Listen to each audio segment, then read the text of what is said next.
अच्छा जी, in the last class we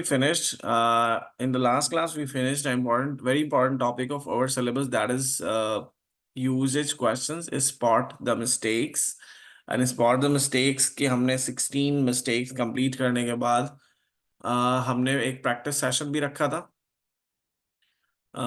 practice worksheet हमने की थी। स्क्रीन जब शेयर होगी, जब मैं शेयर करूंगा, आप लोग पता नहीं किस चीज़ की जल्दी में होते हो। पाकिस्तानी हजरात को समझाना ना बहुत मुश्किल काम है। इरिटेट आप लोग आते ही करना शुरू कर देते हो टीचर्स को। चलो खैर, स्क्रीन शेयर होगी जब मैं करूंगा स्क्रीन शेयर, राइट? उससे पहले स्क्रीन शेयर नहीं होगी। Common sense is very uncommon here. चलें जी, बात कंप्लीट होती नहीं है, बीच में इंटरप्शन शुरू हो जाती है। So I was telling you that हमने अपना इंपॉर्टेंट टॉपिक फिनिश किया, that was usages questions, spot the mistakes. Hopefully अब आपको स्क्रीन विजिबल होगी जिन लोगों को स्क्रीन का प्रॉब्लम आ रहा है।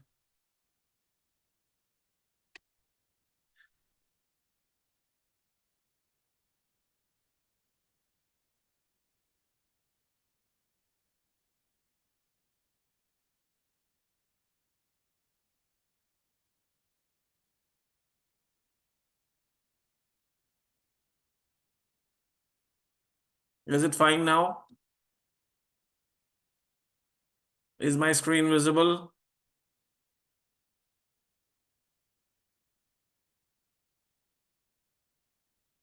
Fine.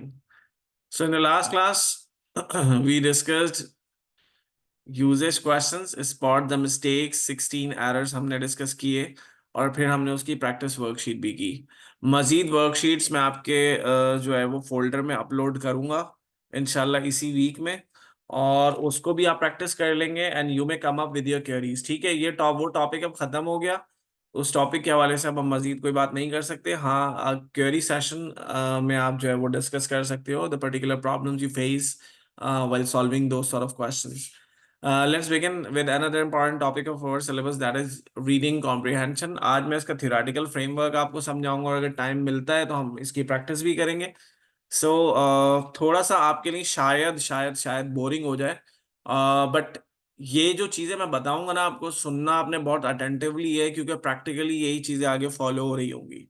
ठीक है जी, रीडिंग कॉम्प्रिहेंशन स्टार्ट करते हैं। रीडिंग कॉम्प्रिहेंशन एक ऐसा टॉपिक है जो पाकिस्तानी बच्चों को दिया जाता है, और तो बहुत खुश होते हैं, दे फील वेरी हैप्पी कि ये टॉपिक बहुत आसान है, राइट? और आसान उनको क्यों लगता है? आसान इसलिए लगता है कि we have been doing the same for since our primary secondary classes, I guess. ऐसे ही है ना, क्लास 5 4 से हमें ये कराना शुरू कर दिया जाता है बेटा, रीडिंग कॉम्प्रिहेंशन, रीडिंग और कॉम्प्रिहेंशन। तो इसमें बहुत सारे जो है ना ट्रैपर्स हैं, बहुत सारी गड़बड़ है। First of all let me tell you those गड़बड़स, दोज प्रॉब्लम्स। उसके बाद फिर हम जो है ना वो इसको प्रैक्टिकली देखेंगे, प्रैक्टिकली इसको करना क्या होता है। कॉम्प्रिहेंशन एक वर्ड है, यहाँ लिखा हुआ है comprehension. What does it mean? अच्छा, वैसे नॉर्मली क्या कंसिडर किया जाता है? एक पैसेज होगा, है ना, पाकिस्तानी बच्चा बड़ा कंफर्टेबल फील करता है। पैसेज होगा, तैयारी कोई नहीं करनी होती। कंफर्टेबल क्यों होता है? अच्छा, उसको क्यों लगता है? क्योंकि जो भी पैसेज आएगा अनसीन होगा, है ना, प्रिपरेशन कोई नहीं करनी। और कुछ क्वेश्चंस होंगे, उन क्वेश्चंस को आंसर करना होगा। पहले का आंसर यहाँ से यहाँ तक, दूसरे का यहाँ से यहाँ तक, और तीसरे का यहाँ से यहाँ तक। ये हमारा पाकिस्तानी स्टाइल है रीडिंग कॉम्प्रिहेंशन को लेके। ऐसा ही है या नहीं है? है ना, जबकि ओरिजिनल टेक्स्ट से अगर आप कोई एक वर्ड भी कॉपी कर देते हो ना, अगर आप इंटरनेशनल स्टैंडर्ड्स के मुताबिक देखें रीडिंग कॉम्प्रिहेंशन को, तो if you copy even a single word from the original text, so examiner has the authority to cancel your statement. Examiner के पास पूरी अथॉरिटी कि आपको इस स्टेटमेंट को कैंसिल कर सकता है, आपको फेल कर सकता है। यही वजह है कि इतना सारा पढ़ने के बाद भी, इतना प्रोफिशिएंट होने के बाद भी, लोग इंग्लिश लिटरेचर लिंग्विस्टिक्स में मास्टर्स करने के बाद भी आईएलटीएस टोफल में इतना अच्छा स्कोर नहीं कर पाते हैं। राइट, सीएसएस में मेजोरिटी फेल हो जाती है, 70% लोग इंग्लिश ऐसे में फेल हो जाते हैं। एंड द रीजन इज के we don't take the things the way they are. हम चीज़ों को उस तरह से लेते नहीं है जिस तरह से वो होती हैं। हमने अपने अपने टूल्स, अपने रेगुलेशंस अलग बनाए हुए हैं, राइट? सो ये टॉपिक इतना आसान है नहीं जितना दिखाई देता है, और जितना जितने आसानी से हमें पढ़ा दिया जाता है। Got it. रीडिंग कॉम्प्रिहेंशन को सिलेबस में देने का पर्पस मैं आपको बताता हूँ कि एम कैट ई कैट में रीडिंग कॉम्प्रिहेंशन का काम क्या है। तो यहाँ पे देने का पर्पस ये है कि we need to eliminate those students who possess the ability of understanding what is written between the lines. हमें यहाँ पे वो स्टूडेंट्स चाहिए यूनिवर्सिटीज में जिनके अंदर ये कैपेबिलिटी हो कि वो दे में read between the lines, right. Read between the lines से क्या मुराद है, वो समझ सकें जो नहीं लिखा हुआ। ठीक है, we need those students who possess the ability of understanding what is written between the lines. आपने वो समझना है जो नहीं लिखा हुआ। देखो वो तो हर बंदे को समझ आ रहा है जो नहीं लिखा हुआ, लेकिन वो समझना जो नहीं लिखा हुआ, इट्स एन आर्ट, राइट। और ये आर्ट आपको अपने अंदर पैदा करना है। अच्छा क्यों करना है, क्योंकि भाई यूनिवर्सिटी लेवल पे आपको बुक्स पढ़नी होंगी, टीचर तो गाइड करेंगे सिर्फ, राइट। टीचर सब कुछ आके नहीं बताएंगे। यहाँ पे वो किताबी कीड़े चाहिए जो मुश्किल कॉम्प्रिहेंशंस को, मुश्किल पैसेजेस को, मुश्किल बुक्स को पढ़ सकें और उनके hidden meanings, hidden perspectives find out कर सकें, और फिर अपने अपनी एनालिटिकल स्किल्स को अप्लाई करते हुए चीजों को बेटर असेस कर सकें, राइट। तो इसलिए ये कंपोनेंट जो है वो इंग्लिश लैंग्वेज में भी बहुत इंपॉर्टेंट है। अब स्टार्ट करते हैं जी रीडिंग कॉम्प्रिहेंशन। कॉम्प्रिहेंशन क्या होता है, व्हाट इज कॉम्प्रिहेंशन मींस, कोई बता सकता है? Anyone, comprehension?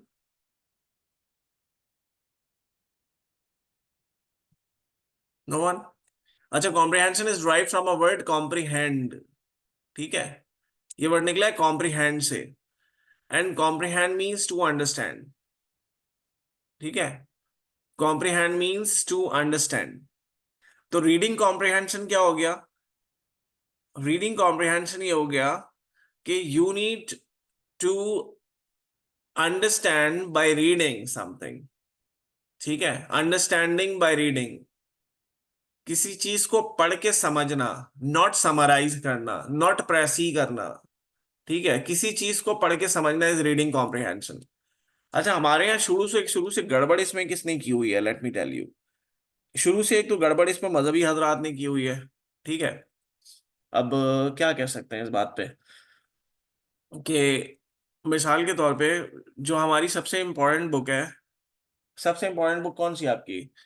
कुरान है ना, सबसे इम्पोर्टेंट बुक है, राइट। तो उसको आपने रट्टा लगवा दिया है, राइट।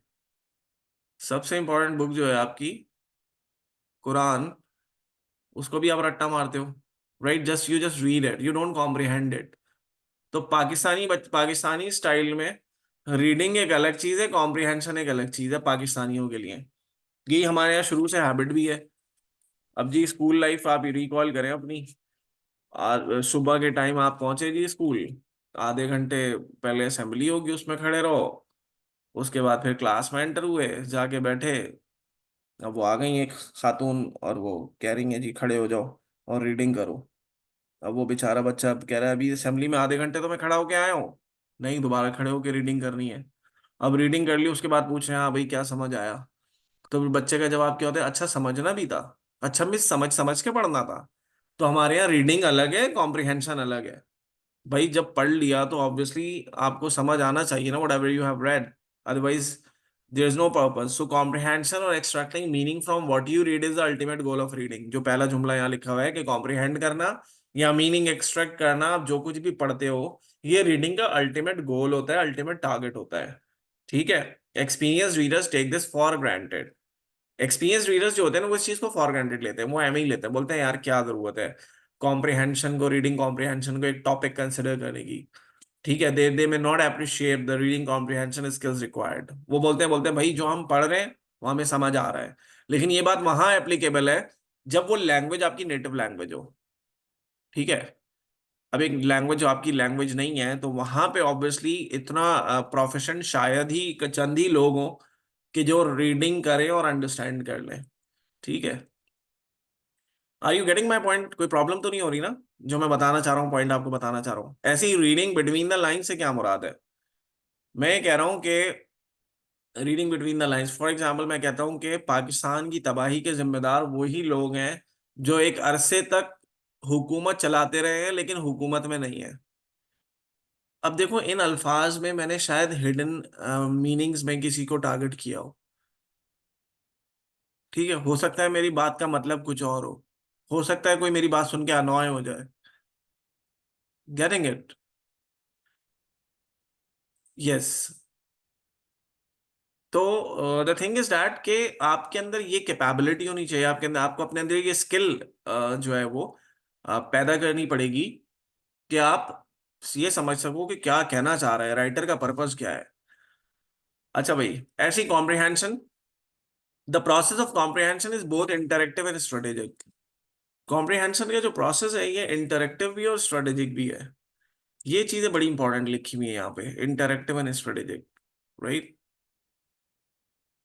जी बिल्कुल, इसके लिए विकैबुलरी का एक लेवल रिक्वायर्ड है, वो भी अभी हम बात करेंगे आगे।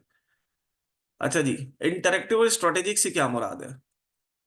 देखो, मैं ये कहता हूँ, किताबें तो ये कहती हैं कि कॉम्प्रिहेंशन इंसान की लाइफ में उस वक्त से शुरू हो जाती है जब वो पैदा होता है। राइट? आप पैदा हुए उस वक्त से कॉम्प्रिहेंशन शुरू हो गई, यानी अंडरस्टैंडिंग शुरू हो गई, आप चीजों को अंडरस्टैंड करना शुरू करते हो। अच्छा, कैसे अंडरस्टैंड करना शुरू करते हो?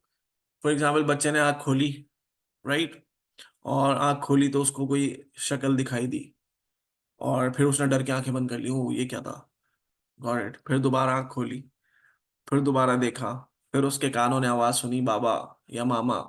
Right? Then you get familiar with that face. You start associating the person you see, the picture you see, with the word you heard, and this is what you call comprehension. और यही तो comprehension है कि आपने किसी चीज को देखा, उसका नाम सुना, और उस नाम को एसोसिएट कर लिया उस पिक्चर से या उस बंदे से जिसको आप देख रहे हो। Getting my point? This is interactive learning. Interactive learning. अब वो नाम आप सारी जिंदगी कभी नहीं भूलते, वो इंसान आप नहीं भूलते, इंटरेक्टिव लर्निंग से जो सीखा है। बहुत सारी फिजिक्स की ऐसी डेरिवेशंस हैं, बहुत सारे केमिस्ट्री के ऐसे टॉपिक्स हैं, ऑर्गेनिक इनऑर्गेनिक वट, जो आप पढ़ते हो और पढ़ के भूल जाते हो, बोर होने लगते हो मेरी तरह। राइट? अगर उनको बोर्ड पे समझाने के बजाय मुझे कोई बंदा जो है वो इंडस्ट्री में लेके जाए और वहां उसका उसका वर्किंग और मैकेनिज्म समझाए, उसके बाद वो सारी जिंदगी मुझे याद रहेगा शायद। ठीक है, कोई इंजन बोर्ड पे ड्रॉ करके समझा देना और उसकी डेरिवेशन समझा देना, और प्रैक्टिकली मेरे सामने इंजन मौजूद हो, उसका वर्किंग मैकेनिज्म मैं समझ लूं, तो इन दोनों बातों में बहुत फर्क है। Do you agree with my opinion? अच्छा, क्यों फर्क है? क्योंकि इंटरेक्टिव लर्निंग जो होती है ना, वो इंसान कभी भूलता नहीं है। इंटरेक्टिव लर्निंग, अब आप याद करो, किंडर गार्टन में, केजीज में जितना कुछ आपने पढ़ा है वो आप आज भी रिकॉल कर सकते हो। जाइलोफोन किसी ने रियलिटी में देखा हो नहीं देखा हो, लेकिन जब भी जाइलोफोन सामने आएगा तुम फौरन रिकॉल कर लोगे कि यार एक्स से मैंने एक ही वर्ड पढ़ा है जिंदगी में, दैट इज जाइलोफोन। ठीक है? And second thing is strategic. Learning must be strategic. ठीक है, there must be some strategy to be followed. अब मैं स्पॉट द मिस्टेक का टॉपिक जाके किंडरगार्टन में पढ़ाना शुरू कर दूं तो बच्चे पढ़ तो लेंगे, लेकिन मुंह खुला का खुला ही रहेगा उनके कि क्या बता रहे हैं। राइट? उनको समझ नहीं आएगा कि मैं क्या बता रहा हूँ। ऐसे ही तुम लोगों को अल्फाबेट्स पढ़ाने शुरू कर दूं तो तुम लोग भाग जाओगे। तो क्योंकि एक सर्टेन लेवल रिक्वायर्ड है, तो same is the case here, reading comprehension में भी विकैबुलरी का और अंडरस्टैंडिंग का एक सर्टेन लेवल रिक्वायर्ड है। वो लोग अच्छी रीडिंग नहीं कर पाते, वो लोग कॉम्प्रिहेंड बेटर नहीं कर पाते जिनको रीडिंग हैबिट नहीं होती। देखो, रीडिंग हैबिट तो डेवलप करनी चाहिए थी, अब नहीं की वो एक अलग मसला है। पिछले 10 सालों में जो स्कूल का टारगेट था, वो टारगेट ये था कि आपके अंदर रीडिंग हैबिट डेवलप कर दें। ठीक है? रीडिंग हैबिट डेवलप करें। जो आपकी कोर्स बुक्स हैं इसको आप रीड नहीं करिए, रीडिंग नहीं कहलाएगी। सही ना? रीडिंग वॉलेंट्री होती है, जो आप खुद से करते हो। ठीक है? It's not by force. यही तो वजह है कि वो स्कूल वाला बच्चा रीडिंग करने के बाद टीचर को बोलता है मैं समझना भी था। तो भाई, जो पढ़ा है वो समझना ही था, उसका और कोई टारगेट नहीं है, उसका और कोई पर्पस नहीं है। ऐसे ही मैं तुम्हें, तुम्हारा एक लेवल है, राइट, इंटरमीडिएट का लेवल है। अब मैं तुम्हें फ्रांसिस बेकन के ऐसे पढ़ाने शुरू कर दूं और उसमें आते ही मैं पढ़ाने शुरू करूं, सबसे पहले तो बेटा आपने ध्यान में रखना है कि there is no god. Philosophy पढ़ने का रूल है कि पहले किसी चीज को प्रूफ करना हो तो उसको निगेट करना पड़ेगा। अब शायद आपका ये लेवल नहीं है जो मैं आपको पढ़ा रहा हूँ, शायद पीएचडी के लेवल के, एमफिल के लेवल के स्टूडेंट को मैं ये बात बताऊं तो उसको समझ आएगी बेटर कि यार ये क्या बोल रहे हैं। बट यहाँ पे हो सकता है मुझ पे कुफर के फतवे भी लग जाए। तो learning must B interactive and strategic. अगर आपको रीडिंग की हैबिट नहीं है, एक विकैबुलरी का पर्टिकुलर लेवल जो रिक्वायर्ड है वो आपका नहीं है, तो फिर आपको बड़ी प्रॉब्लम फेस करनी पड़ेगी। तो आपको दोनों चीजें साथ साथ इसमें डेवलप करनी पड़ेंगी। आपको अपनी रीडिंग स्किल्स भी बेटर करनी पड़ेंगी और आपको अपनी विकैबुलरी को भी बेटर करना पड़ेगा। अच्छा जी, कुछ लोग नमाज के लिए कह रहे हैं, तो नमाज पढ़ लें जी, 10 मिनट है, 10 मिनट से ज्यादा काइंडली मत लगाना। उसकी वजह है कि टॉपिक थोड़ा सा जो है ना ये जल्दी आ जाएगी, तो फिर मैं इसको आज कोशिश करूंगा सम अप कर दूं, क्योंकि 2 क्लासेस से ज्यादा मुझे इस पर टाइम नहीं लगाना है। ठीक है जी, let's have a break for namaz for 10 minutes, फिर कंटिन्यू करते हैं। हम 6:40 पे कंटिन्यू करेंगे, 5:40 पे। ओके।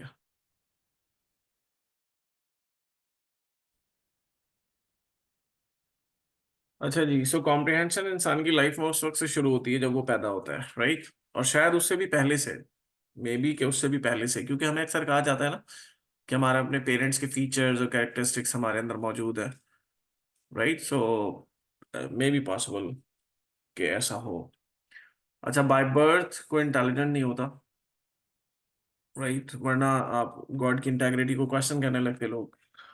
तो इट्स यू के जो अपनी एफर्ट्स को लेके जो है वो अपने जो जो आप फेस करते हो लाइफ में, जो डिफिकल्टीज हैं, जो प्रॉब्लम्स हैं, जो हार्डशिप्स हैं, जो डेंजर्स हैं, तो आप अपने आप को उसको बर्दाश्त करने के, उसको गो थ्रू करने के काबिल बनाते हो, राइट? अच्छा, ये जो बात मैंने कही उस पर कुछ लोग हैरान हो रहे हैं, ऐसा क्यों है? Let me explain it a bit detail. Have you heard about Israel? God gifted कुछ नहीं होता। एक एक सवाल है, गॉड गिफ्टेड भी तो लोग होते हैं, गॉड गिफ्टेड कुछ नहीं होते, ये सब बकवास बात है। ठीक है, अदरवाइज मैं बरोज़े क़यामत फिर मैं खुदा से सवाल करूंगा ना कि फुप्पो के बच्चों को बाय बर्थ इंटेलिजेंट क्यों बनाया, या खाला के बच्चे बाय बर्थ इंटेलिजेंट कैसे होते हैं, मैं क्यों नहीं था बाय बर्थ इंटेलिजेंट? करेक्ट। तो ये सारे सवालात ऐसे हैं कि जो हमारी सोसाइटी में बिला वजह के लिए बिला वजह आम है। अब देखो ना, now the thing is that के have you heard about Israel? बड़ा सुना ही होगा सबने, आजकल हर बंदा रोना रो रहा है इजराइल इजराइल का, राइट? या इस तरह के जो डेवलप्ड कंट्रीज हैं, इस तरह के जो डेवलप्ड कंट्रीज है ना, यहाँ पे when a woman is going give birth, when a woman is going to give birth to a child, तो उसको डिफरेंट कोर्सेज कराए जाते हैं, right? She needs to undergo different courses like calculus है, मैथमेटिक्स है, अर्थमेटिक है। एक हमारे यहाँ आजकल एमकेट में कोर्स इंट्रोड्यूस हुआ, लॉजिकल रीजनिंग, जो बच्चे बड़े परेशान हो जाते हैं देख के कि यार ये कौन सा सब्जेक्ट है, हमने तो कभी पहले इस तरह के सब्जेक्ट्स पढ़े ही नहीं। तो लॉजिकल रीजनिंग, इस तरह के सब्जेक्ट्स पढ़ाए जाते हैं। अच्छा, क्यों पढ़ाए जाते हैं, क्यों इन चीज़ों के कोर्सेज कराए जाते हैं? अ, उससे होता ये है, या हमारे यहाँ भी ऐसा होता है ना, when a woman is going give birth to a child, so कहा जाता है भाई नमाजें पढ़ें और जो है वो अच्छे काम करें, और जो है वो इबादत पे ज्यादा फोकस करें।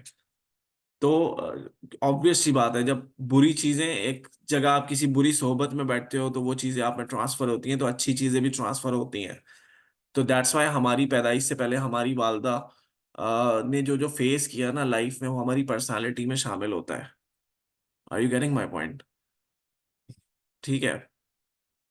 अब वो मैं बताता हूँ, कुछ लोगों को जल्दी याद हो जाता है, देर से याद होता है, हम तो इसी रोने में पड़े रहते हैं पाकिस्तानी के साथ। मैं बताता हूँ वो मसला क्या है, वो बताऊंगा। अच्छा, तो मैं बता रहा था कि इसराइल और डेवलप्ड कंट्रीज में ये चीजें पहले ही करा दी गई, तो वो जब प्रोडक्ट दुनिया में आती है ना, वो बच्चा दुनिया में आता है, तो ऑब्वियसली बाय बर्थ उसकी इंक्लिनेशन बहुत डिफरेंट होती है। Israel is just like a peace structure. Do you have it in your mind? ठीक है, it's just like a piece structure. और 1962 में अरब इसराइल वॉर हुई थी, ये सारे मुस्लिम कंट्रीज हैं आसपास ना, सीरिया, इजिप्ट, टर्की, फलाना ढिमाका, सारे मुस्लिम कंट्रीज हैं। 1962 में अरब इसराइल वॉर हुई थी, तो इस छोटे से इसराइल ने पूरी मुस्लिम एम्पायर को, पूरी मुस्लिम दुनिया को तबाह करके रख दिया था, राइट? इतना टेक्नोलॉजिकली एडवांस है कि आप इसकी टेरिटरी में मिसाइल तक नहीं मार सकते। टेक्नोलॉजिकली एडवांस क्यों है? Just because of education, just because of education. तो रीड से तो आपकी जान कभी छूटने वाली है नहीं, आप याद रखें, क्योंकि आपकी वही का पहला वर्ड भी रीड है ना। पढ़ो, रीड, इकरा, पढ़ो। अब क्या पढ़ो ये इंपॉर्टेंट है। वो पढ़ो जो आपको सिंध बोर्ड के कोर्स ने दे दिया है, सबसे एडवांस है ना हमारा तो सिंध का जो है सिलेबस है। क्या ये पढ़ने के लिए कहा गया है, क्या पढ़ने के लिए कहा गया, that thing is very important. तो उस पर फिर कभी मैं बात करूंगा, मौका मिलेगा। बट रीडिंग से आपकी जान नहीं छूटेगी, तो रीडिंग की हैबिट होनी चाहिए। Reading is mandatory, reading is compulsory. ना सिर्फ कुरान में कहा गया, बल्कि हदीस में भी बोल दिया, भाई उतलुबुल इल्मी मिनल महदी इलल लादी, के माँ की गोद से लेके कब्र तक इल्म हासिल करो। राइट, तो इल्म से तो आपकी जान नहीं छूटेगी। इल्म में तो आपको कंफर्ट तलाश करनी है, इल्म से भागना नहीं है। क्योंकि यही तरक्की का राज है पूरी दुनिया की। जो लोग आज डेवलप्ड हैं, तो उनकी तरक्की का राज यही है कि एजुकेशन में आ गए। हमारे यहाँ तो वो पता, एक राग अलाप दिया गया ना। अब मिसाल के तौर पे कुरान में कितनी दफा क्या गया नमाज का तस्करा? 70+ टाइम्स है नमाज का तस्करा, ठीक है। अच्छी बात है, जो लोग नमाज पढ़ेंगे, पढ़नी चाहिए। नमाज की छूट नहीं है इस्लाम में, ठीक है। लेकिन उससे भी इंपॉर्टेंट एक और चीज भी है। चलो मोर देन 70+ कह रहा हूँ ना, 77 हो कुछ भी हो, राइट, मोर देन 70 है। अच्छा, इससे ज्यादा भी एक चीज का तस्करा है, वो है 700+ टाइम्स एक चीज के बारे में बात की गई, उस पर कोई फोकस ही नहीं है। मैं ये नहीं कह रहा कि आप नमाज नहीं पढ़ेगा, मैं कंपेयर नहीं कर रहा किसी चीज को। मैं कह रहा हूँ नमाज जो नहीं पढ़ेगा वो तो दोज़खी है भाई, वो फंस जाएगा। बरोज़े क़यामत उसका हिसाब किताब अलग होगा, डिफरेंट होगा, राइट। फंसेगा, वो डेफिनेटली फंसेगा। लेकिन जो चीज 700 टाइम्स, मोर देन 700 टाइम्स बोली गई है, उसकी इंपॉर्टेंस का क्या लेवल होगा? And that is knowledge, and that is reading. Are you getting my point? तो हमारे यहाँ तो शुरू से जो गलत चीजों का बाजार गर्म हुआ हुआ है ना, उसकी वजह से ये सारी गड़बड़ है। अब रीडिंग कॉम्प्रिहेंशन, बुक जो आपको मिली सबसे इंपॉर्टेंट बुक, उसको भी आप सिर्फ रीड करते हो, कॉम्प्रिहेंड नहीं करते। रीड करो जी, बहुत सवाब मिलेगा। जन्नत में जाना है सबने जल्दी जल्दी। तो लेकिन जन्नत में जाने के ट्रेड्स भी तो पैदा करने पड़ेंगे ना अपने अंदर। तो यहाँ बड़ी गड़बड़ है, इन चीजों पे बात करना थोड़ा सा जो है ना वो क्रिटिकल हो जाता है पाकिस्तानी सोसाइटी में, क्योंकि लोग बड़े जज्बाती हैं। खान बोर्ड में भी रीडिंग कॉम्प्रिहेंशन ही होता है इंग्लिश एग्जाम में, जी बिल्कुल ऐसे ही है। बुक्स रेकमेंड मैं करूंगा आपको, अभी फिलहाल मैं इससे जरा पहले फ्री हो जाऊं, देन आई रेकमेंड, राइट। अच्छा जी, तो हम बात कर रहे थे कि रीडिंग। अच्छा, कुछ लोगों ने बोला बाय बर्थ इंटेलिजेंट। अब तुम अपने आप को इमेजिन करो, तुम में से शायद अगर गए होगे, ऑब्वियसली देखा होगा लोगों ने, बाहर आप जाते हो मैकेनिक की दुकान पे, कभी जाओ शॉप पे जाओ मैकेनिक की, मोटर मैकेनिक या कार मैकेनिक जो भी होता है, इसकी दुकान पे छोटे बच्चे अक्सर काम कर रहे होते हैं, राइट। Have you seen? अच्छा, उनका कॉन्फिडेंस लेवल क्या होता है?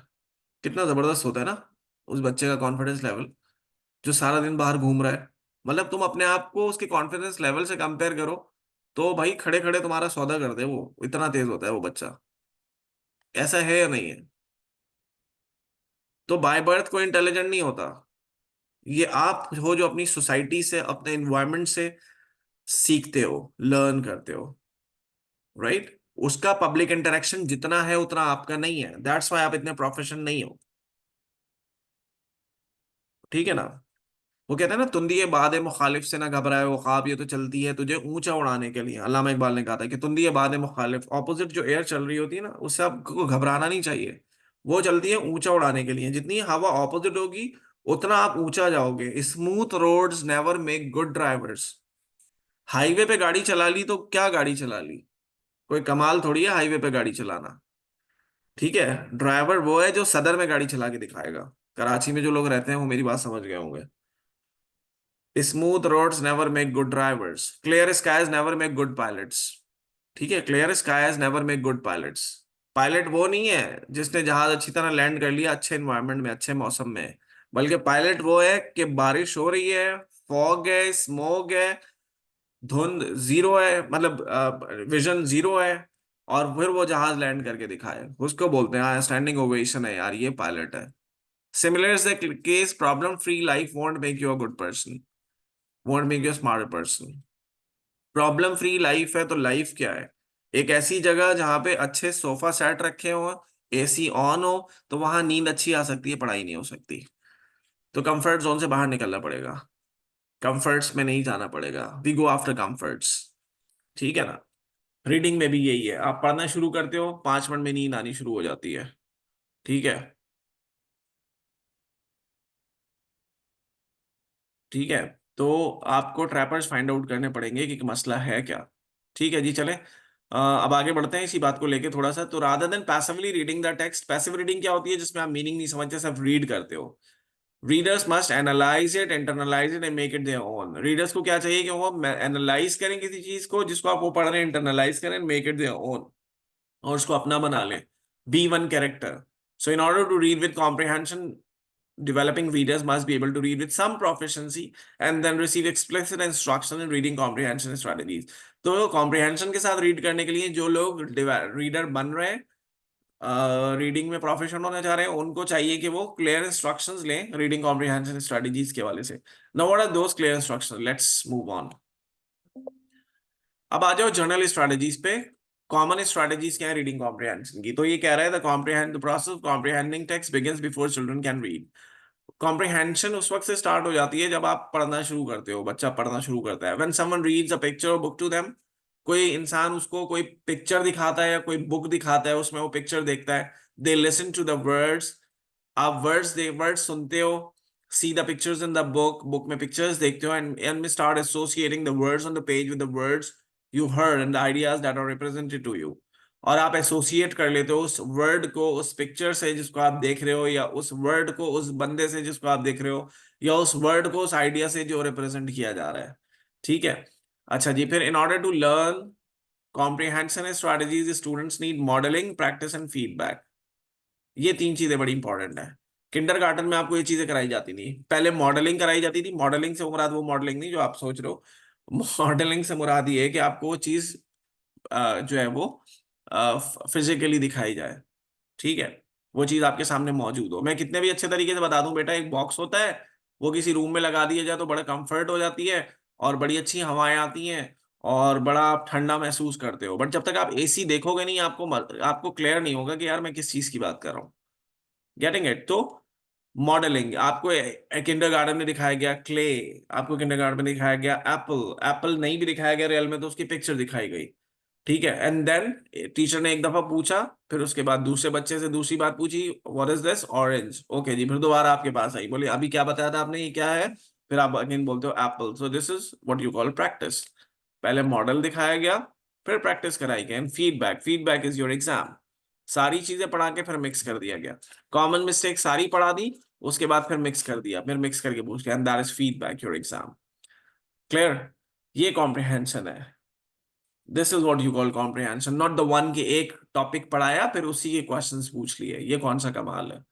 फिर आ जाओ, इसके कुछ फैक्टर्स हैं, let's go through these factors. Number one, using prior knowledge. Comprehension को बेटर बनाने के लिए, रीडिंग कॉम्प्रिहेंशन को एनईडी में अच्छा करने के लिए, एक तो आपको कोशिश ये करनी है कि you need to have prior knowledge in previewing. When students preview text they tap into what they already know, that will help them understand the text they are about to read. जब students किसी text को preview करते हैं तो वो tap in करते हैं उस इंफॉर्मेशन में जो कि पहले से उनके पास है। ठीक है, और इससे एक फ्रेमवर्क बन जाता है किसी नई इंफॉर्मेशन का जो कि आप पढ़ने जा रहे हैं। ये बात, इस बात का मतलब ये हुआ आसान जबान में अगर मैं आपको समझाऊं, तो मैं ये कह रहा हूं कि अगर मिसाल के तौर पे आप 20 डिफरेंट पैसेजेस प्रिपेयर कर रहे हो ना फॉर योर एनईडी टेस्ट, तो these 20 passages must be from different backgrounds. ये 20 पैसेजेस डिफरेंट टॉपिक से होने चाहिए। हमारे यहाँ मसला ये है, हम उस चीज को ज्यादा रीड करते हैं जिसमें हम कंफर्टेबल फील करते हैं। ठीक है, तो कहने का मतलब ये डिफरेंट डोमेन से होने चाहिए। मिसाल के तौर पे आप अगर 20 पैसेजेस आपने टारगेट रखा हुआ है, तो एक पैसेज आप कर लो फ्रॉम लिटरेचर, इंग्लिश लिटरेचर। एक पैसेज कर लो आप साइंस से। एक पैसेज कर लो आप इंटरनेट के हवाले से या आईटी के हवाले से, आईटी इंफॉर्मेशन टेक्नोलॉजी। ठीक है, अच्छा एक टॉपिक आप कर लो जी, क्या कहेंगे, जोलॉजी से रिलेटेड कर लो। एक बॉटनी से रिलेटेड कर लो। एक फिजिक्स से रिलेटेड कर लो। एक इकोनॉमिक्स से रिलेटेड कर लो। स्पोर्ट्स से रिलेटेड कर लो। Very good. तो डिफरेंट डोमेन से आपके टॉपिक्स प्रिपेयर होने चाहिए। ठीक है, अब अगर अब देखो इस बात के, ये बात में फालतू बात लग रही होगी बहुत सारे लोगों को, लेकिन ये मैं बता क्यों रहा हूँ, ये बता इसलिए रहा हूँ। फॉर एग्जाम्पल, अब एक टॉपिक है आईटी से रिलेटेड, आईटी से रिलेटेड कोई टॉपिक आ गया, and I am the one who is not good in IT. मुझे ये फील्ड जो है ना पसंद नहीं है, हालांकि दुनिया में बड़ी चल रही है ना आजकल के दौर में, तो बड़ा स्कोप है इसका, बट पर्सनली मुझे इस चीज में ज्यादा इंटरेस्ट नहीं है, तो मैं इसके हवाले से ज्यादा चीजें नहीं पढ़ता। तो अगर भाई मैं ना भी पढ़ूँ ना तो भी still I have information about it, कि रोम क्या होता है, रीड ओनली मेमोरी, रैम क्या होता है, random access memory, W stands for world wide web, ठीक है, माई एसक्यूएल क्या होता है, और जी डब्ल्यू बेसिक्स क्या होता है, और जो है वो लैन क्या होता है, और वैन क्या होता है, और वीपीएन क्या होता है, VPN stands for virtual private network, right. I need to know the basics in IT. Are you getting my point? ताकि आईटी से रिलेटेड अगर कोई टॉपिक आ गया तो मैं बिल्कुल ब्लैंक ना हो जाऊं। पहले से बनी हुई बिल्डिंग के अंदर अमेंडमेंट करना आसान है, एक नई बिल्डिंग खड़ी करना बहुत मुश्किल है। तो आपके पास प्रायर नॉलेज होगी ना किसी चीज की, तो आपको फिर नई नॉलेज को फिट इन करना आसान हो जाता है। फिर आप सिर्फ प्रीव्यू करते हो, you preview and you get to know कि आप पैसेज में क्या कहानी है, एंड देन आप जो है उसको डील कर लेते हो। Then predicting, when students make predictions about the text they are about to read, it sets up expectations based on their prior knowledge. जब स्टूडेंट्स प्रेडिक्ट करते हैं किसी टेक्स्ट को जिसको वो पढ़ना चाह रहे हैं, तो इससे एक्सपेक्टेशंस वो सेट कर लेते हैं प्रायर नॉलेज के हवाले से सिमिलर टॉपिक्स की। और जब वो रीड कर रहे होते हैं, they mentally revise their prediction as they gain more information. My mother usually watches television और ड्रामा सीरियल्स, तो मैं अक्सर उनको तंग कर रहा होता हूँ ना, राइट।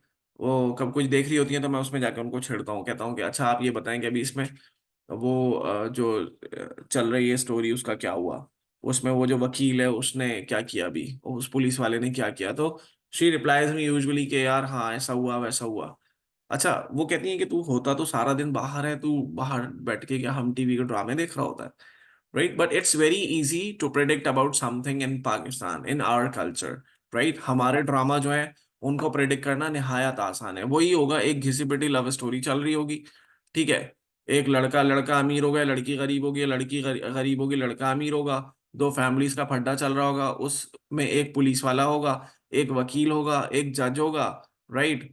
और दुनिया चांद पे पहुंच गई और हम जो है वो अभी इसी चक्कर में फंसे हुए हैं, इससे हम बाहर नहीं निकल पा रहे हैं। Are you getting my point? So it's very easy to predict about a text you are about to read if it's specifically related to Pakistan. जी, एक फुप्पो भी होंगे उसमें और खाला भी हो सकती हैं। तो बहरहाल हमारे कल्चर में बहुत आसान है भाई, किसी चीज को प्रिडिक्ट करना। एक बंदे ने दूसरे को थप्पड़ मारा, रिटेलिएशन में क्या होगा, वो भी थप्पड़ मारेगा, बट ऐसा भी तो हो सकता है शायद वो ज्यादा प्रैक्टिसिंग मुस्लिम वो माफ कर दे। तो प्रेडिक्शन इज वेरी इंपॉर्टेंट। आप इससे क्या होता है, इससे आपको एक एक स्ट्रेंथन हो जाता है आपका आपका idea. Then identify the main idea and summarisation. आप कोई भी टेक्स्ट पढ़ते हो, उस टेक्स्ट को लिखने का कोई ना कोई पर्पस होता है, राइट। क्योंकि ऑब्वियसली वो पब्लिश चीज होती है जो आपको दी जा रही है एग्जाम में, whatever the text you are reading, तो वो ऑब्वियसली वो किसी राइटर का लिखा होगा ना, उसके पीछे कोई बैकग्राउंड होगा। तो identify the main idea and summarizing requires that students determine what is important and then put it in their own words. Important बात ये कि आप मेन आइडिया फाइंड आउट कर लो। अच्छा, मेरी बात गौर से याद रखना, गौर से सुनना और याद रखना कि मेन आइडिया नॉर्मली आपको शुरू की 3 लाइंस में मिल जाता है। टेक्स्ट में जो मेन आइडिया है वो शुरू की 3 लाइंस में नॉर्मली मिल जाता है, ठीक है, शुरू की 3 लाइंस में होता है। Implicit in this process is trying to understand the author's purpose in writing the text. इसमें यहाँ इंपॉर्टेंट बात क्या है, यहाँ लाजमी बात यह है कि आप अंडरस्टैंड करो कि ऑथर ने जो लिखा है, ये पैसेज लिखा क्यों है। If you find out the purpose of that text, तो 80% काम हो गया आपका, कंट्रोल में आ जाएगा वो पैसेज आपके। अच्छा, ये सब बातें मैं बता इसलिए रहा हूँ क्योंकि यहाँ स्टीरियोटाइप्स बहुत ज्यादा है। स्टीरियोटाइप्स क्या है, बहुत सारे लोग क्या करते हैं, वो ये बोलते हैं भाई मेरा काम तो क्वेश्चंस को आंसर करना है ना, पैसेज से क्या लेना देना, पहले क्वेश्चंस पढ़ लो। I have heard about it कि कुछ टीचर्स भी ये बात बोलते हैं कि पहले क्वेश्चंस पढ़ लो। भाई अगर देखो क्वेश्चन पढ़ लिए ना पहले, तो 80% चांसेस ये हैं कि गलत हो जाएंगे क्वेश्चंस आपके। 80% चांसेस ये हैं कि क्वेश्चंस गलत हो जाएंगे। Should I tell you how? Let me tell you how. अब मिसाल के तौर पे मैं एक आपको स्टोरी सुनाऊं, उसमें मैं कहता हूं कि today I got up in the morning at 6 o'clock, ठीक है, today I got up in the morning at 4 o'clock, and then I looked for my mom, she was not there, then I found her, she disconnected my phone. Then I phoned my father. His phone was switched off again. I was so annoyed that I took a pistol out of my safe and moved downstairs. Right there, I found a guard sitting outside my residence, or I shot him dead. I was so annoyed that I shot him dead. Then my neighbors, they started shouting against me. Right, they moved out and they were after me. I moved upstairs, locked the door, my neighbors gathered outside my residence and they were shouting against me. नीचे उतर भाई, क्या किया, बंदा मार दिया. Then I was so annoyed that I took a hand grenade out of my safe again and I hurled at them. It exploded. Few more people died. Hand grenade भी फट गया, कुछ और लोग मर गए. ठीक है. फिर मुझे क्या हुआ, मैंने कहा यार ये क्या कर दिया मैंने. Then I phone my friend and told him, यार आज सुबह सुबह रमजान में मुझसे गलती हो गई है छोटी सी, 4-5 लोग ऊपर चले गए हैं. तो वो कहते हैं कोई बात नहीं, टेंशन नहीं ले, मैं आता हूँ, मैं तुझे अभी गवादर के साइड पे छोड़ देता हूँ, क्योंकि अब कराची में तो तेरा कोई करियर करियर नहीं है. राइट. तो अच्छा जी, ये जीटीए चल रहा है ना. अच्छा जी. अब फिर अचानक समवन नॉक माई डोर, और फिर मेरी आंख खुल जाती है. ठीक है. अब ये जो बात मैंने आखिर में की ना, और मेरी आंख खुल जाती है, इसने पूरे सिनेरियो को चेंज कर दिया. अब ना keep it in your mind कि मैंने पूरा पैसेज पढ़ा है और आखिर वाली लाइन नहीं पढ़ी. और क्वेश्चन में ये लिखा हुआ है कि उमैर को क्या सजा देनी चाहिए, तो तुम सारे लोग मुझे 302 में फांसी चढ़ा दोगे. Are you getting my point? जबकि भाई ये ड्रीम था, ये रियलिटी हो ही नहीं सकती. तो कोई अगर होशियारी करेगा और क्वेश्चन पहले पढ़ेगा, तो मे बी पॉसिबल वो गलत आंसर निकाल देगा. और हो सकता है कि लास्ट लाइन इतनी कॉम्प्लिकेटेड लिखी हो, आपको समझ ही ना आए. देन अगेन पैसेज आपके कंट्रोल से निकल गया. तो दैट्स वाई ये मैं कह रहा हूं कि पूरे पैसेज को पढ़ना समझना इंपॉर्टेंट है, क्योंकि हमारे यहाँ पाकिस्तानी बच्चा क्या कर रहा होता है, पैसेज पढ़ा एक दफा, फिर क्वेश्चन पढ़ा. अच्छा, फिर क्वेश्चन पढ़ के बोलते हैं ये कहाँ लिखा हुआ था, फिर दोबारा पैसेज पढ़ते हो, फिर दूसरे क्वेश्चन पे आते हो, फिर क्वेश्चन पढ़ते हो, फिर बोलते हैं ये तो लिखा हुआ ही नहीं था कहीं, फिर दोबारा पैसेज पढ़ते हो, फिर तीसरे क्वेश्चन पे आते हो, and the same goes on. 5-6 दफा तो आप पैसेज ही पढ़ लेते हो. You waste your time. तो अगर हम इसको टेक्निकली और अच्छे तरीके से देख लें, तो फिर ये मसले हमारे खत्म हो जाएंगे. ठीक है जी. अब देखो, मिसाल के तौर पे मैं कहता हूं कि there are too many global concerns and problems. Among those concerns and problems, there is the one that glaciers are melting, and due to the melting of glaciers, the sea level has been increasing day by day. और सी level increase हो रहा है, फिर मैं global warming का तस्करा करता हूँ कि ग्लोबल वार्मिंग की वजह से जो है वो तबाही बर्बादी हो रही है. डेजर्ट्स ग्रीनलैंड में कन्वर्ट हो रहे हैं. 2050 तक बांग्लादेश आधा पानी में चला जाएगा, और 2070 तक मलेशिया पूरा पानी में होगा, क्योंकि वाटर लेवल इंक्रीज हो रहा है, दुनिया का मैप चेंज हो रहा है. फिर मैं उस पैसेज में 20 टाइम्स ग्लोबल वार्मिंग का तस्करा करता हूँ, 20 टाइम्स. ठीक है. अब हमारे यहाँ क्या है, नॉर्मली स्टूडेंट क्या देखेगा, यार इसमें ग्लोबल वार्मिंग की तस्करा हो रहा है बार बार, तो टॉपिक और title is related to global warming, और वो ग्लोबल वार्मिंग मार्क करके आ जाएगा, जबकि ग्लोबल वार्मिंग की बात नहीं हो रही, ग्लोबल इश्यूज की बात हो रही है. शुरू की 3 लाइन में बता दिया था global issues. Is it clear? बात समझ आ रही है आप लोगों को? वॉइस में डिस्टॉर्शन तो नहीं है मेरे? चले जी, let's move on. Next component है क्वेश्चनिंग. क्वेश्चन आंसर एक ऐसी स्ट्रैटेजी है जिससे आप फोकस करते हो किसी चीज के मीनिंग के ऊपर. जस्ट लाइक मैंने बोला था आपको कि किसी स्टेटमेंट में सब्जेक्ट फाइंड आउट करना हो, तो आप क्या करते हो, क्वेश्चन करते हो, जो आंसर आता है वो सब्जेक्ट होता है. ठीक है. जो आंसर आता है वो सब्जेक्ट होता है. ऐसे यहाँ भी क्वेश्चनिंग एंड आंसरिंग करके आप जो है बहुत बेटर डील कर सकते हो. इसकी मैं प्रैक्टिस कराऊंगा आपको, इसलिए जल्दी इसको स्किप कर रहा हूँ. Then making inferences. No, Rubab, your question is, but the specific part of the passage given in the exam was related to global warming. देखो, हम स्पेसिफिक बात नहीं पे नहीं जाएंगे ना. जनरली जिस चीज की बात हो रही होती है वो टाइटल होता है. स्पेसिफिक होता तो वो स्पेसिफिक की बात स्टार्ट करता. Getting it? जब उसने जनरल बात स्टार्ट की है तो फिर हम, depending upon the nature of the statement and the context, के वो किस कॉन्टेक्स्ट में बात कर रहा है, बट नॉर्मली आपको ये एक जनरल व्यू लेना पड़ेगा कि मेनली बात किस चीज की हो रही है। दो स्टाइल्स होते हैं एग्जामिनर के, या तो वो स्पेसिफिक टू जनरल हो जाता है या जनरल टू स्पेसिफिक हो जाता है। तो हम अभी उसकी प्रैक्टिस करेंगे तो मेरा ख्याल है वो ज्यादा बेटर अंडरस्टैंडिंग आपकी डेवलप हो जाएगी। ठीक है, देन मेकिंग इन्फरेंसेस। इन्फरेंस क्या होता है भाई? इन्फरेंस होता है, आपने उर्दू पढ़ी होगी तो आपने पढ़ा होगा अखज करना, या पढ़ा होगा ये जुमला इससे माखूज है, माखूज अखज करना, यानी गेस करना, किसी भी चीज की मीनिंग को गेस करना। अच्छा, पैसेज आसान है या मुश्किल है, ये दो बातें सुनने को मिलती हैं अक्सर। पैसेज आसान है या मुश्किल है, पर कुछ बच्चे बोलते हैं पैसेज आसान था, कुछ बच्चे कहते हैं पैसेज मुश्किल था, जब उनसे एग्जाम के बाद पूछा जाता है तो। ठीक है, तो आसान या मुश्किल था कि क्या लॉजिक है?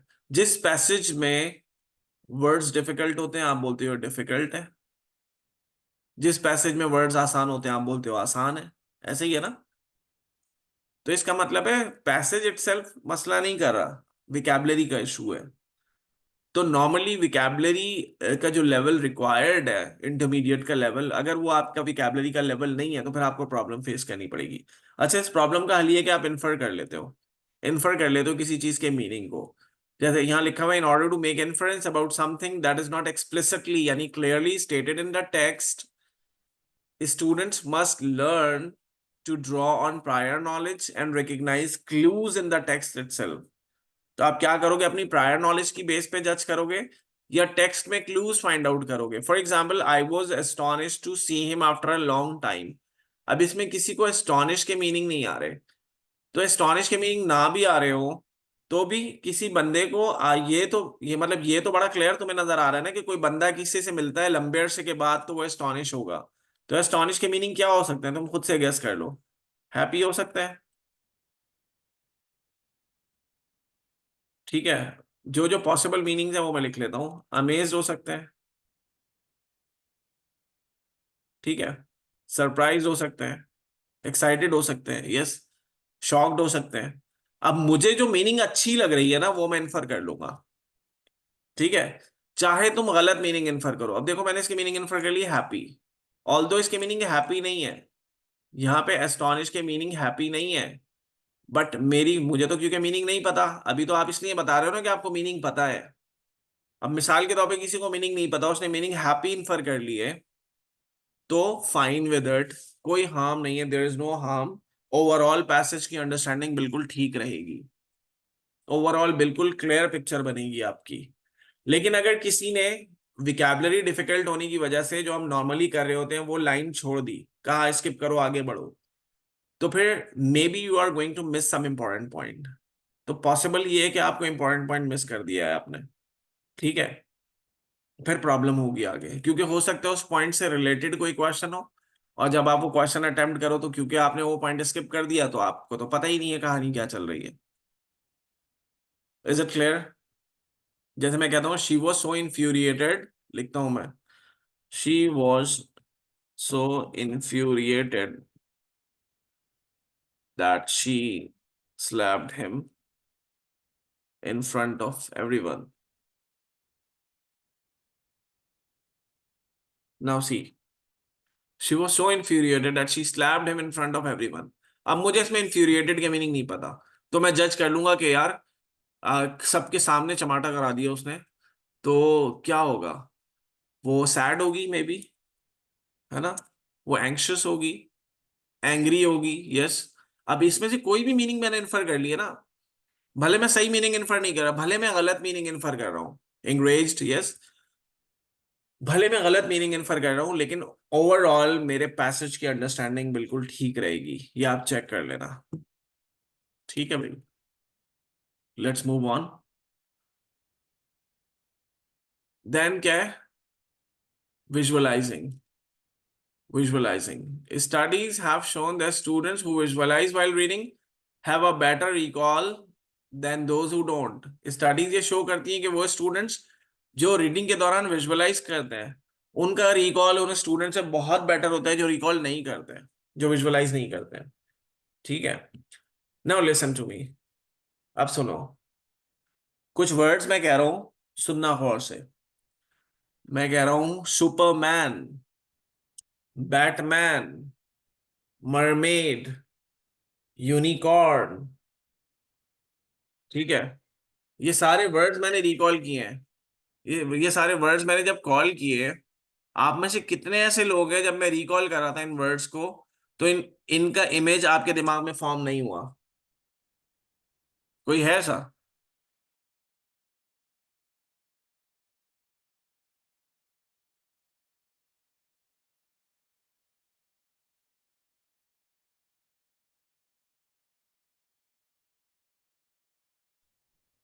हाँ जी, कौन ऐसे स्टूडेंट है कि जब मैंने इनके नाम कॉल किए हैं, सुपरमैन, बैटमैन, मरमेड, तो इनका इमेज फॉर्म नहीं हुआ? सबके दिमाग में हुआ होगा, राइट? जिन्होंने सुना उनकी बात कर रहा हूं मैं। उनके दिमाग में इमेज लाजमी तौर पे फॉर्म हुआ होगा, राइट? तो विजुअलाइज जिन चीजों को आप कर लेते हो ना, तो फिर आपके जहन में मौजूद रहती हैं, उनको आप भूलते नहीं हो। तो इसी तरह आप किसी भी जो है वो पैसेज में इलस्ट्रेशन से काम ले सकते हैं। आप अपने इमेजेस फॉर्म कर सकते हैं, ड्राइंग्स फॉर्म कर सकते हैं। अब मिसाल के तौर पे इसको मैं जो है ना कल और डिटेल में पढ़ाऊंगा आपको, ठीक है? अभी टाइम जो है ना वो शॉर्ट है थोड़ा सा। So let's keep it till here, कल की क्लास में इसको कंटिन्यू करते हैं, ठीक है? क्वेरीज भी आपकी मैं कल ही लूंगा। और कल इसकी प्रैक्टिस भी करेंगे, प्रैक्टिस वर्कशीट भी दूंगा आपको। तो don't miss tomorrow's class. Thank you very much for being here. It's all about for today's class. Thank you.